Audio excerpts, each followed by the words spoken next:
बिहार लोक सेवा आयोग यानी बीपीएससी के जो चेयरमैन हैं अतुल प्रसाद, वो इस वक्त हमारे साथ एक्सक्लूसिवली बातचीत करने के लिए तैयार हैं। दरअसल परसों जो परीक्षा होने जा रही है, जो 67th संयुक्त प्रारंभिक परीक्षा है, उसको लेकर तैयारी क्या है, और इसके साथ ही साथ हम ये भी सवाल पूछेंगे जो 68th यानी जो 68वीं बीपीएससी है उसका टेंटेटिव डेट क्या है, और सारे जो विषय हैं इन सारे विषयों पर हम उनसे सीधे सवाल करेंगे। सर, परसों परीक्षा है, 800 पदों के लिए 6 लाख से ज़्यादा अभ्यर्थियों की परीक्षा में शामिल होने की संभावना है।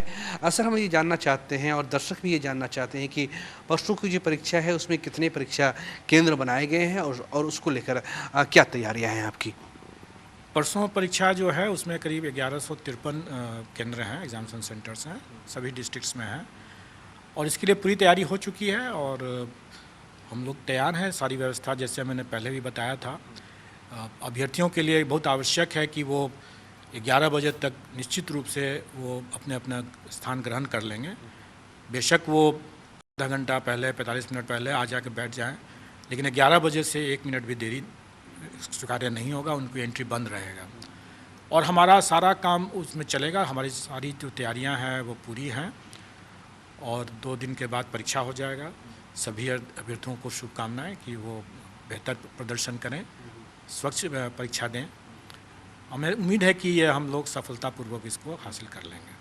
सर, एक तरफ कई और भी लोक सेवा आयोग हैं जिनकी परीक्षाओं को लेकर सवाल उठा है, जिनकी टाइमिंग को लेकर सवाल उठता है, लेकिन हमने देखा है कि पिछले कुछ सालों में बिहार लोक सेवा आयोग ने ताबड़तोड़ परीक्षाएं ली हैं, कई विभागों की परीक्षाएं ली है, उसका परिणाम भी जारी किया है।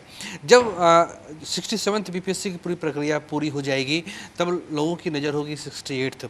सर, जो अभ्यर्थी हैं वो जानना चाहते हैं आपसे कि जो 68th बीपीएससी है उसकी परीक्षा कब होगी, और सर पूरा उसके बारे में क्या जानकारी है?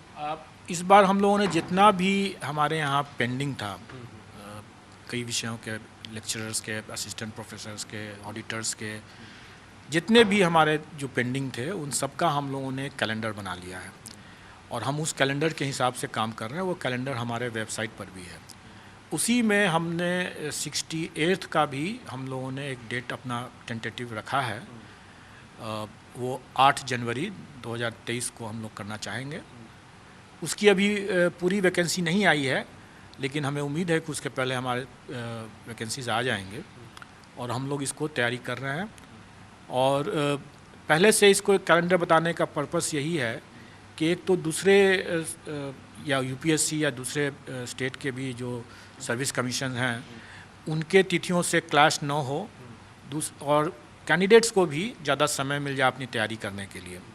और हमें भी अगर ये पता रहता है कि ये हमारा डेट है, कैलेंडर तय है, तो हमारे यहाँ भी डिसिप्लिन रहता है और हमारी भी पूरी तैयारी उसी डेट के अलॉन्ग होता है।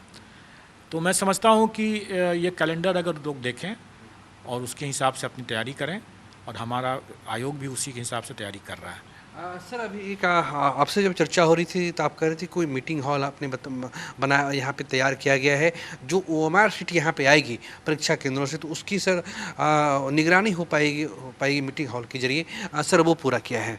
देखिए, पूर्व में मैंने बताया था कि जो परीक्षा को संचालित करने के पहलू पर हमने क्या क्या रिफॉर्म्स किए और क्या क्या परिवर्तन किए, और उसका अब हम परिणाम हम लोग देखेंगे 30 तारीख को। उसके आगे का फिर चरण जो है कि जब जो परीक्षा के उपरांत जो उत्तर पुस्तिकाएँ या ओएमआर शीट जो हमारे यहाँ आएंगे उनको स्ट्रांग रूम में हम रखेंगे, और उसके बाद जब उसके मूल्यांकन के लिए हम उसको बाहर निकालेंगे और पूरा मूल्यांकन हम करेंगे। इस मूल्यांकन की जो सारी प्रक्रिया है, स्कैनिंग की वगैरह वगैरह, इन सारे चीज़ों का हम वीडियो कैमरा पर हमारा रहेगा, सीसीटीवी कैमरा रहेगा, वो सब दिखेगा। अभी तक ये चीज़ हम पब्लिक को या मीडिया को नहीं दिखाते थे, खाली अपने पास ही इसको रखते थे। इस बार हम लोगों ने ये किया है कि एक हमारे मीटिंग हॉल है, उसमें हम सारे वीडियो फुटेज जो है वो रियल टाइम है, लाइव हम उनको दिखाने के लिए वहाँ पर सिस्टम बना चुके हैं। अभी हमारे कल एक परीक्षा हुई लेक्चरर्स की, उसका हमारा उत्तर पुस्तिका जितना आया ओएमआर शीट्स, उसके आने का, उसको स्ट्रांग रूम में रखने का, वो सारा प्रक्रिया हमारा वो वीडियो फुटेज जो है वो दिख रहा था उस मीटिंग हॉल में।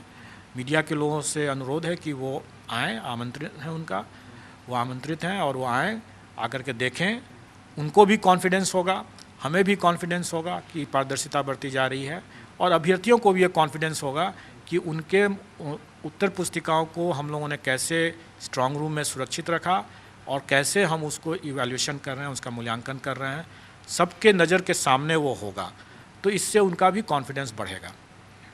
तो ही हमारे साथ बिहार लोक सेवा आयोग के चेयरमैन अतुल प्रसाद थे। दरअसल परसों जो परीक्षा होने जा रही है ये 800 पदों के लिए परीक्षा है और 6 लाख से ज़्यादा अभ्यर्थी इसमें शामिल होने जा रहे हैं। यही परीक्षा 8 मई 2022 को ली गई थी, लेकिन उस वक्त कुछ आरोप लगे थे, कुछ प्रश्न पत्र वायरल हुए थे, जिसके बाद परीक्षा स्थगित कर दी गई और नए सिरे से अब ये जो प्रारंभिक परीक्षा है वो 30 सितंबर को ली जा रही है। यानी एक तरफ जहां 6 लाख अभ्यर्थी परीक्षा में शामिल होंगे, वहीं लोक सेवा आयोग की भी एक बड़ी चुनौती होगी और एक बड़ी परीक्षा होगी कि जिस परीक्षा में 6 लाख से ज़्यादा अभ्यर्थी शामिल होने जा रहे हैं, इतनी बड़ी संख्या में अभ्यर्थी शामिल होने जा रहे हैं, तो ये परीक्षा किस तरह से कदाचार मुक्त हो सके। हालांकि आयोग ने इस बार पूरी तैयारियाँ कर रखी है। कैमरा पर्सन शाहनवाज के साथ प्रीतम कुमार, जी मीडिया, पटना।